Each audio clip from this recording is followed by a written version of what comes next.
안녕하세요. 수학2 9차시 미분계수 첫 번째 시간 들어가도록 하겠습니다. 자, 이번 시간은 이제 미분이라는 대단원의 가장 첫 번째 단원이 되겠습니다. 그래서 아무래도 첫 시간이다 보니까 여러분들이 내용을 이해하기 위해 필요한 여러 가지 용어들을 좀 같이 정리할 거예요. 그러다 보니 여러분들이 좀 오늘은 외워야 될 것도 많고 기억해야 될 내용이 많을 거라고 좀 생각이 듭니다. 그만큼 여러분들이 좀 집중해서 들어주시고요. 만약에 이해가 되지 않는 부분이 있다라고 하면 좀 반복해서 보시면서 학습하시길 바라겠습니다. 자, 오늘의 학습 목표 보시면 두 가지 성취 기준이 걸려 있어요. 미분계수의 뜻, 그 다음 미분계수의 기하적 의미, 이렇게 두 가지 내용이 걸려 있고요. 가장 낮은 단계를 보시게 되면 평균 변화율이라는 내용이 나와요. 이것을 이해하신 다음에 이제 이것의 순간적인 버전의 미분계수라는 개념이 있습니다. 그래서 이 개념을 통해서 이제 미분계수의 정의라는 내용으로 들어갈 거고요. 자, 그 다음에 이것을 이제 기하적으로 해석을 하실 수가 있어야 되겠습니다. 이렇게 좀 순차적으로 흘러가는 식의 구조로 되어 있는데요.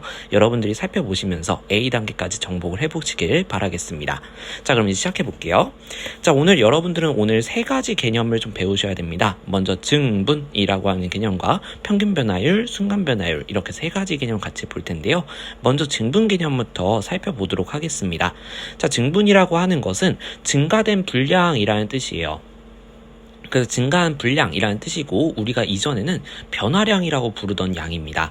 자, 변화량 어디서 많이 들어봤는데요. 그쵸? 여러분들이 기울기라고 하는 개념을 배울 때 많이 사용하던 기호였습니다. 내용이었습니다.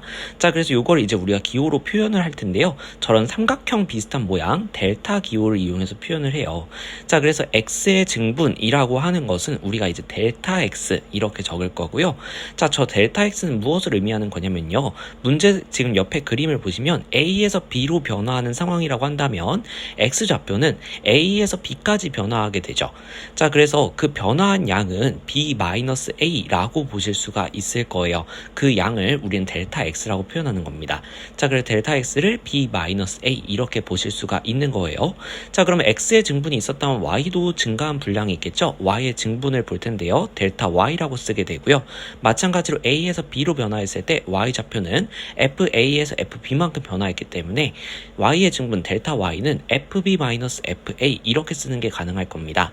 자, 근데 여기에서 X의 증분을 우리가 저렇게 표현한 거에서 B를 정리해 줄 수가 있기 때문에 그것을 대신 대입해 주게 된다면 FA 플러스 델타 X 마이너스 FA라고 쓰는 것도 가능할 거예요.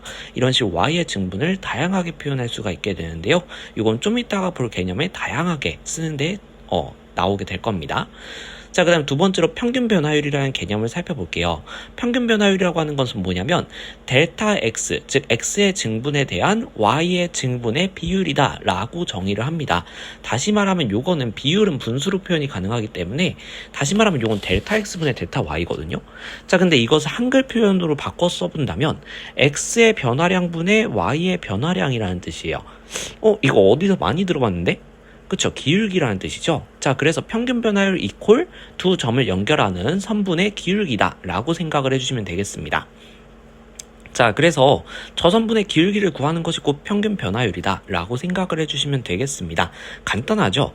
자, 근데 이제 이 델타 x분의 델타 y를 아까 우리가 증분기호 표현할 때 구해봤던 것처럼 표현을 해보게 된다면요. b-a분의 fb-fa 이렇게 쓰는 것도 가능하고요. 아까 델타 x를 이용한 표현으로 바꿔보게 된다면 델타 x분의 fa 플러스 델타 x 마이너스 fa 이런 식으로 평균 변화율을 다양한 방법으로 표기하는 것이 가능하니까 이것들이 전부 다 평균 변화율, 즉 기울기를 의미하는 거구나 라고 생각을 해주시면 되겠습니다. 자, 세 번째로 순간 변화율 개념에 대해서 알아보도록 하겠습니다. 자, 순간 변화율이라고 하는 것은 진짜 말 그대로 순간적인 변화율이라는 뜻이에요. 아까 우리가 변화율, 평균 변화율이라고 하는 것이 곧 기울기라고 했었잖아요. 그쵸? 자, 이게 기울기 개념이기 때문에 순간적인 기울기라고 해석을 해주시면 될 거고요. 그게 그림에서 과연 어떤 것을 의미하는지 살펴보겠습니다. 자, A라는 지점에서의 순간적인 변화율을 살펴보고 싶다라고 한다면 우리가 기울기를 생각하는 점을 이렇게 점점 가까이 보내는 거예요. 자, 그래서 처음에 주어진 기울기가 점점 B가 가까워질수록 점점 모양이 변해서 결과적으로는 약간 A라고 하는 한 점에서 마치 접하는 상황의 그 선분의 기울기가 나오게 될 거예요.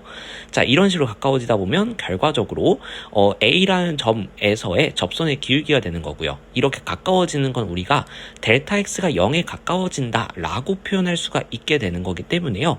결과적으로 B-A분의 우리가 델타 X분의 델타 Y라고 하는 평균 변화율을 델타 X가 0으로 가까이 가는 상황에 대해서 생각하는 것이다.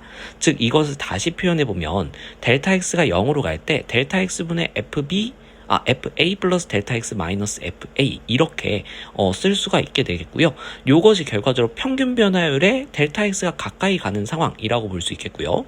자, 이것은 극한값이기 때문에 존재하거나 존재하지 않을 수 있을 거예요. 이게 존재한다면 X는 A에서 미분 가능하다라고 이야기를 하고요. 존재하지 않으면 미분 가능하지 않다라고 이야기를 합니다. 통상적으로 미분 불가능 이렇게 표현하시는 분들도 있는데 공식 용어는 미분 가능하지 않다입니다. 자, 그러면 이 값이 만약에 존재할 때 우리는 이것을 이제 x는 a에서의 함수 f의 미분 계수라고 이름을 붙이고요. 이것을 기호로 표현할 때는 우리가 어떻게 표현하냐면 저렇게 짝대기 하나를 그어줘요. f'a라고 읽습니다. 자, 그래서 프라임 기호를 붙여줘서 저렇게 f'a라는 기호를 쓰고 이게 미분 계수다라는 거 알아봐 주시면 되겠습니다. 자, 그럼 여러분들이 순간 변화율 개념 다시 정리해 보게 되면요. 결과적으로 평균 변화율의 극한이라고 생각해 주실 수 있겠고 그것을 그림상에서 보면 뭐다? 접선의 기울기다 라는 거 기억해 주시면 좋겠습니다. 자, 그럼 이제 여러분들이 아까 말했듯이 미분 계수라고 하는 것이 존재하는 것이 미분 가능이라고 했어요. 그쵸? 그래서 주어진 극한값이 존재할 때 우리는 이제 x는 a에서 미분 가능하다라고 이야기한다라고 했었습니다. 그래서 f'a가 존재하는 것이 미분 가능인데 저 극한값이 존재한다라고 하는 것을 우리가 극한의 개념에서 보게 된다면 우극한, 좌극한이 존재하는 상황이란 말이죠. 자, 그래서 결과적으로 저 극한값이 존재한다라는 것은 우극한 값이 존재하고 그 다음에 좌극한 값이 존재를 해서 그 둘이 서로 같아져야 된다는 거죠.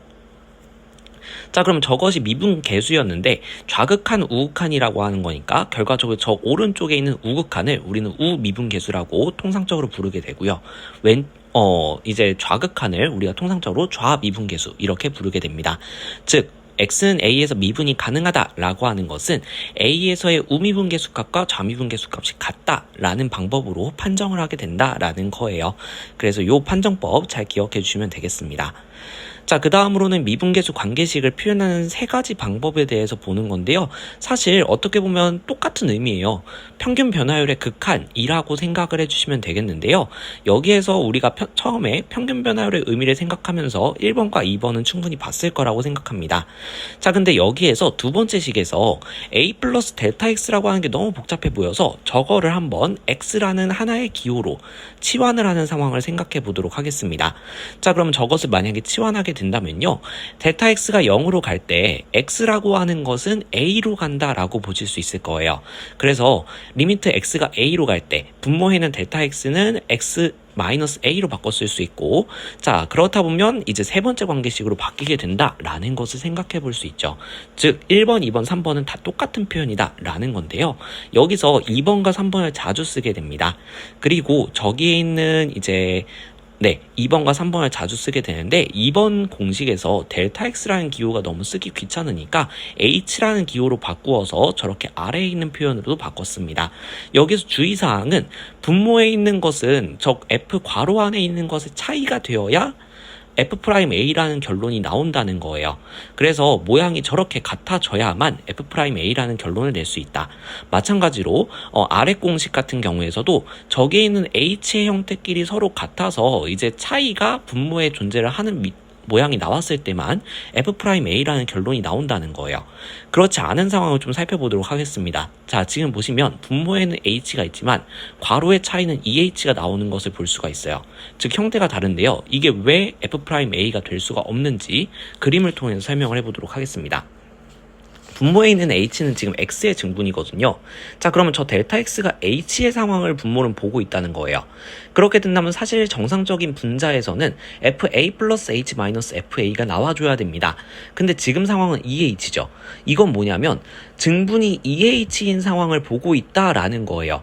즉 지금 다른 그림을 놓고 보는 상황이 분모와 분자에 있는 거라는 거죠. 그러면 이것은 우리가 f'a라고 결론을 낼 수가 없는 거죠. 지금 그림이 완전 다른 걸 비교하고 있는 거니까.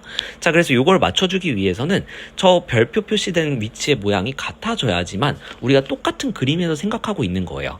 자, 근데 괄호 안에 있는 건 조절이 어렵고 아래에 있는 건 조절이 쉬우니까 아래에 있는 거에 곱하기 2, 그 다음에 약분이 될 수 있도록, 약분돼서 똑같은 식이 될 수 있도록 2를 곱해주게 되면요, 앞에 있는 파트는 이제 f'a라고 정확하게 이야기해 줄 수 있는 상황이 됐죠.